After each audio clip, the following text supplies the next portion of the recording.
Booyah! Stork time, baby. And Stork is not wearing his glasses because he hates me. But Zero, on the other hand, is wearing his glasses because he's awesome. And this is a pretty awesome matchup, too. Both these guys, extremely good players, Stork, Zero. And I think they're both captains of the respective teams now. Samsung Khan just named Stork as captain of Samsung Khan. And I'm pretty sure that Zero is the captain of Stars as well. So, battle of the captains. Captains facing off against one another, metaphors, except, down at the 5 o'clock position in yellow is Stork. Stork! That means up at the 10 o'clock position in something is Zero. Stork. Still my favorite. Okay. Okay, let's press that fanboyism down for this neutral cast. Okay, I think I pressed it down. That was kind of gross, actually. But anyway, I remembered the one thing, the one change, big change from Proleague that I forgot to mention in the last set. I finally remembered it. And it is that they are getting rid of Winners League. Made me very sad when I first read that on a forum. I was like, no Winners League. Winners League is my favorite part of Proleague. But when I stepped back and actually thought about it, took a few steps back and thought, why did they do this? Why did they get rid of Winners League? It makes sense, because Winners League would kind of go against the philosophy they have this season of making sure the most well-rounded team wins. Because the whole big part of Winners League is that a team could be carried by one player. You saw Hwaseon Oz, which is also no longer a team, but Hwaseon Oz would do this a lot. They would rely on Jaedong to get them all of their wins in the Winners League. Jaedong would all kill pretty frequently.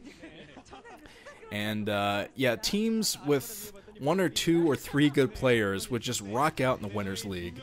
And it definitely didn't make sure the most well-rounded team won. It made sure the team with the best players on them, like the individual players, won. I mean, Winners League was always my favorite because of the all-kill, stuff like that. It was very exciting to watch a player on top of their game, really seizing the moment and going for the all-kill, killing 4 players of the opposing team in a row. Always exciting to watch.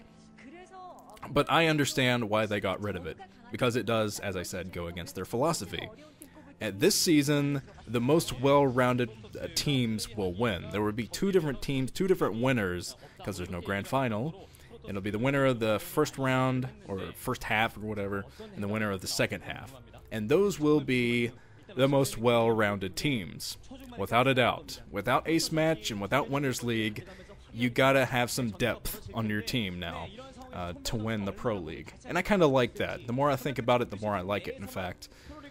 Okay, let's get into this game a little bit. Zergling's running out there for Zero. He is going to throw down his 3rd base. This is on a map called Sniper Ridge, and I think it's part of a series. I think it was designed by the same guy who did Heartbreak Ridge and Bloody Ridge, because it's got Ridge in the title, and it's got the same jungle preset, same kind of philosophy of having the ridges all over the place. I love Heartbreak Ridge. Heartbreak Ridge is absolutely one of my favorite maps ever. Bloody Ridge, yeah, maybe not so much. Sniper Ridge is a pretty stupid name, but I am looking forward to seeing what the players come up with on kind of a 4-player version of Heartbreak Ridge, which is very strange. Plus, it has a giant swastika in the middle of the map. I mean, how can you not love that? Seriously. You'll see it soon enough. Once the map starts opening up, you will see the swastika, and you will call Zero a Nazi. Just because you're rooting for Stork, unless you're rooting for Zero, in which case you will call Stork a Nazi. Godwin's Law again! Getting second reference in these commentaries, but there's the lair coming up now, and Zero not going to be able to keep out the scout. Scouting probe going to make it inside that main, but no telling how long it's actually going to be able to last inside that main. Might not be able to see the spire coming up or anything. Zero trying to use that drone to track down that probe. In fact, getting a bit of damage on it, probably just the shield damage taken down from that probe. But the probe is kind of getting out of there for the time being. Knowing Stork, he'll probably try to go back in soon enough and try to figure out what's going on there. Stargate coming up on the other side for Stork. It's a pretty standard opening from both. but it's been so long since I've seen a PVZ that the timings might actually kind of escape me. Well, I did see a PVZ, I think, earlier, one of the other series I was watching it, and I saw a probe moving out early. I was like, is he going to cheese? But no, the probe was just going for the Forge Fast expand. Yeah, my knowledge of timings is starting to lapse there a bit, but hopefully that will improve throughout the season. And the Citadel of Vadun coming up for Stork, still only one cannon at the front. And just waiting to get his second cannon. As long as he keeps on the scouting, he's going to be okay as far as that goes. I mean, Protoss players have been screwed over in the past by not putting down enough cannons, and I see that the Hydralisk Den is coming up already for Zero on the other side. So this might spell doom for Stork if he can't get out there with the scouting, but he's already taking down drones at this third base. The drone's not even transferring, actually. For Zero, looks like he wasn't even paying attention. He lost all but one drone. You can see it on his face. He's like, ah, crap. Son of a... So the Zealot's going to stay between the two mineral patches and try to kill these Zerglings. Yeah, Zealots are very difficult to take down once they're in the mineral patches. You have to do a surround like this and pull away with the Zerglings as best you can. Only a couple of Zerglings die in that, so pretty successfully taken down there. And I think another, the Corsair is going out now to scout. It's going to see the Hydras out, and he's going to throw down some more cannons at the front because Zero is going to be pretty aggressive soon with his Hydras. Alright, let's check this out. Yeah, Stork is getting plenty of scouting done. I think he just scouted the main and the natural expansion going straight over to the third base. He sees all the buildings now. The big disadvantage of being a Zerg player is you can't really put anything anywhere. You gotta put it right on the creep, so it's scouted instantly by Corsairs. But here comes the Overlords are coming down already with speed. So Zero might actually be thinking of a drop strategy or something like that. But this speed upgraded Overlords are definitely going to help against something like Dark Templar too. But the Overlords at the front getting the scouting, trying to find a good place to drop, I think. But the Corsairs are going to take out this Overlord. And I think a Dark Templar just snuck out. I think that was a Dark Templar that snuck out. It's coming back, actually, next to the Corsairs. One of the Dark Templar were sniped. Another one sneaking out, trying to get away from the Overlord's sight range. And sneak up there to that poor, unfortunate 12 o'clock base, which might see a lot more drone kills. Alright, there's a very strategically placed Overlord from Zero trying to find a Dark Templar. He does find it. Nicely placed Overlord there on the high ground area where it would have intercepted many a Dark Templar, but that Overlord is gone, so hopefully there's some more Overlords on the way. They do have the speed upgrade, so it won't take too long for Overlords to make it to this 12 o'clock position. In fact, there's one right there. Dark Templar trying to snipe one Hydra before making it out of there. Wow, I'm surprised.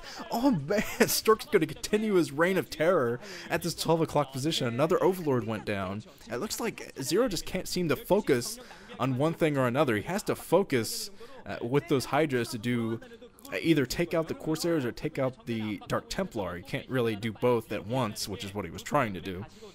And the Hydras aren't even tackling that gateway at the front. So Zero definitely not on top of his game today. Star Sense not quite kicking in. But maybe he's waiting for his Hydralisk range or something like that. Maybe he was within range of the cannon, trying to give Zero the benefit of the doubt here. But now the lurkers at the high ground burrowing just in time. Stork's got to get out of there. Can't stay in there too much longer with those Zealots. But Zealots pouring into either the 12 o'clock or the natural expansion with Zero. And I'm not sure if Zero's going to have enough for this at all because the Zealots do have speed. They do have +1. Oh man, this could be bad. Zero! What the hell is Zero doing today? Zero not at all prepared for this. He's finally moving in, going to try to get a pincer attack on these troops. But, yeah, Stork is going to be able to get a lot of damage done here. I think the Dark Templar barely taken down at that natural expansion. But look at all these Zealots. Zealots drilling through the drone production. They're finally going to go down, but it's been an awful lot of harassment already from Stork. Of course, Stork's still on the two bases, and I don't see any observers out for him yet, so he's just going to have to stay inside of his natural expansion for the time being. He already has his High Templar going, has his observatory coming up, so we'll have observers soon to see those pesky lurkers those are pretty early lurkers from Zero. This is an interesting strategy from him. Shame that it hasn't quite worked out yet. He's taken a lot of harassment. He could definitely still swing this game, though, with those lurkers. As long as he takes out the High Templar. The High Templar are going to be the bane of his existence if he can't find a way to snipe those. Pumping Mutalisk or something in the mid-game is pretty standard for Zerg against Protoss, and I think it would work out great with this certain strategy. Pick off those High Templar. But now Stork, he's being sneaky. Look at that multitasking from him. He's going to send some Zealots straight up, which are going to be scouted immediately. Zero sees the Zealots moving up, so at least he is going to be in the know as far as that threat to his 12 o'clock base. That's probably exactly where Stork is headed. Moving straight up there, he's going to run into some resistance, though. I don't think he's going to be able to get too much done.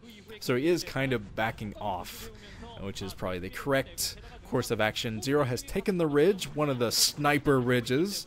He has one of his Hydras up there with a sniper rifle, just looking down. Taking out the Zealots one by one. But okay.